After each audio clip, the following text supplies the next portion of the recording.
Estem supercontents de la bona acollida que ha tingut el vídeo. Sembla que vos ha agradat. Això és el que m'importa a mi. Poder apropar-vos la cultura hip-hop i la música rap de forma positiva, que vos puga agradar i que tinga inclús un puntet didàctic. M'encanta. Fantàstic. Volia saludar als alumnes de 5è de l'Escola Mediterrània d'Orpesa i al seu mestre Gonçal Tamborero i als alumnes de primer, segon, tercer i quart d'ESO de la Fundació Flors de Vila-real i a la seva mestra Sandra Fortanet, ja que es van posar en contacte amb mi per dir-me que anaven a gastar el taller de rap per a fer activitats de classe durant la setmana. I no vos podeu imaginar l'alegria que me van donar. Aixina que moltes gràcies. Un pasito pa'lante, María. I no és l'única alegria d'esta setmana, ja que també s'ha anunciat que Malparlat estarem al Festlloc. Aixina que si voleu veure en directe al grup, esta és la millor oportunitat que teniu. Però bé, és moment de començar i no volia fer-ho sense parlar del que vam veure en l'anterior episodi. Per un costat vam introduir les arrels del hip-hop, d'on ve i quins estils de música el van influir, i per un altre costat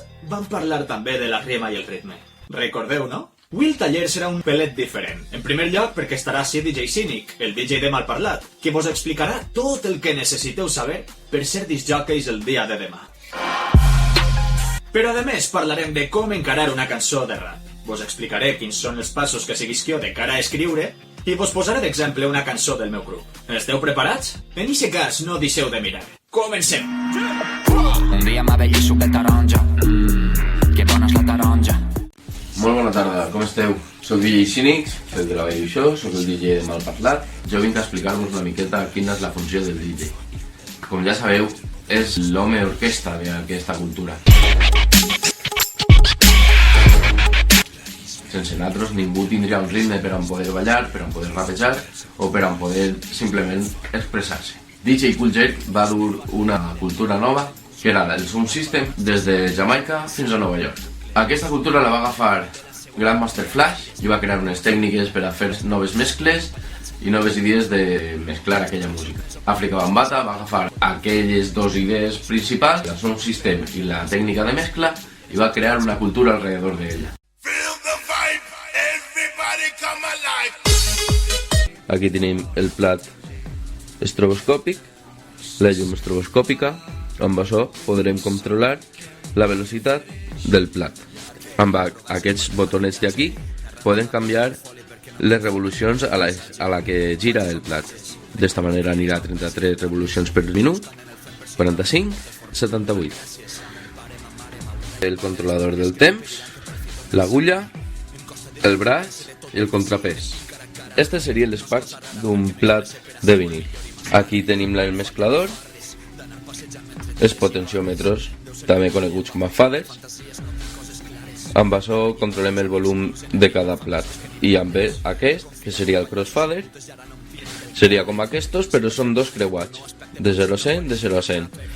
D'esta manera, jo estic a un costat, sona aquest, jo estic a l'altre, sona aquest.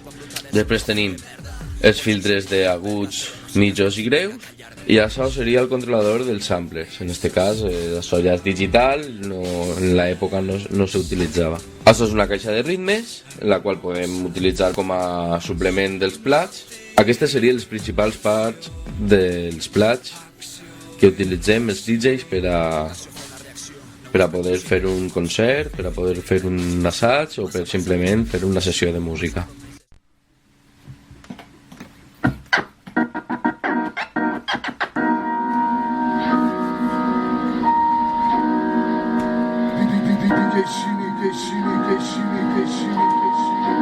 DJ Cynic.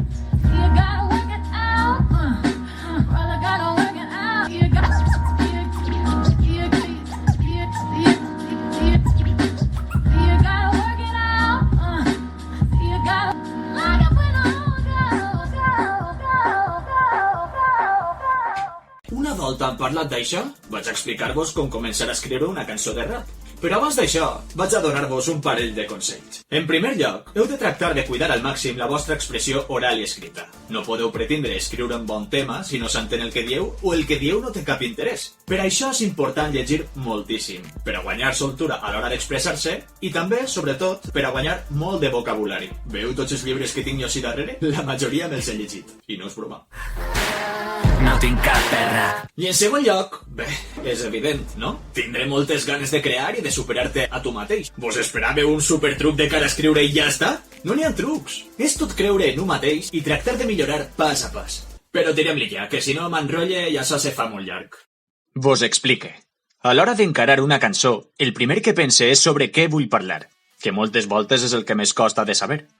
En este punt, el més interessant seria una proposta positiva, ja que el rap és una ferramenta per a transmetre valors i principis. Vos vaig a posar d'exemple la cançó de Malparlat, Cambric, una cançó que podeu trobar al disc Poèticament Incorrecte i on col·labora la meva amiga Elena Serrano. El primer que heu de saber és que Cambric vol dir te vull en àrab. Vos convido a escoltar-la i d'esta forma la podrem analitzar millor. La teniu en Spotify, en Bandcamp i bé, en totes les plataformes digitals de música. Ja hem deixat darrere l'oceà, només m'importes tu, per la gràcia de la mil i una nit ja em recordo. Quan la vaig escriure, el que tenia en ment era parlar sobre la immigració, sobre les persones que creuen fronteres en busca d'un millor futur i que, per desgràcia, la seva situació no sempre acaba millorant.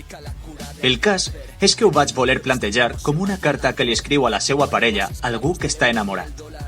I eixa parella no ha pogut permanèixer al seu costat, sinó que ha hagut de quedar-se al país del que prové. No vos vaig enganyar.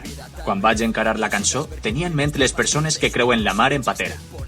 I per això vaig pensar en referències africanes o de la cultura àrab. Una volta decidit això, vaig fer un brainstorming, que si no sabeu el que vol dir significa pluja d'idees. I vaig escollir les paraules clau o referències relacionades que creia indispensables. Anem a fer una llista. Les mil i una nits, del conte de les mil i una nits, Medinat al Zara, que és la Medina Zahara de Còrdova, albades, deserts, basars, oasis, alhambra, per l'Alhambra de Granada, el vel, inshallah, que és la paraula d'on prové ojalà, cuscús, baklava, mesquita. En este punt, seria interessant escollir ja la instrumental que volem utilitzar per donar música a la nostra lletra. No oblideu que el beat, que és la forma anglesa de referir-se a la base musical, ha d'estar íntimament lligat a la temàtica sobre la que escrivim. De totes formes, l'ordre dels factors no sempre és el mateix, ja que n'hi ha vegades en què escoltem una instrumental i és eixe fet el que desencadena tots els demés passos. Això és degut a que la música té la capacitat de transmetre i formar una idea dins el nostre cap sobre el que volem escriure. També, moltes voltes, depenent de l'estil de música que siga o del ritme que tinga la instrumental, inspira unes estructures determinades o un estil de flow o un altre. Però, wait a moment, massa informació de colp. Què és el flow? Explicació curta. El flow és la forma de fluir d'un rap sobre una instrumental. Vindria a ser el segell d'identitat del raper o la persona que està rapejant, i moltes voltes és el que més crida l'atenció d'una cançó, ja que un raper que tinga un bon flow serà capaç d'agradar molt més que un altre que tinga un flow més ordinari o menys bo.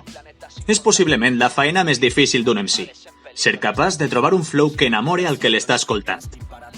Una volta tenim present tot això, és moment de començar a tirar-li. Ja hem deixat darrere l'oceà, només m'importes tu. Per la gràcia d'Alà, mil i una nits hem recorregut.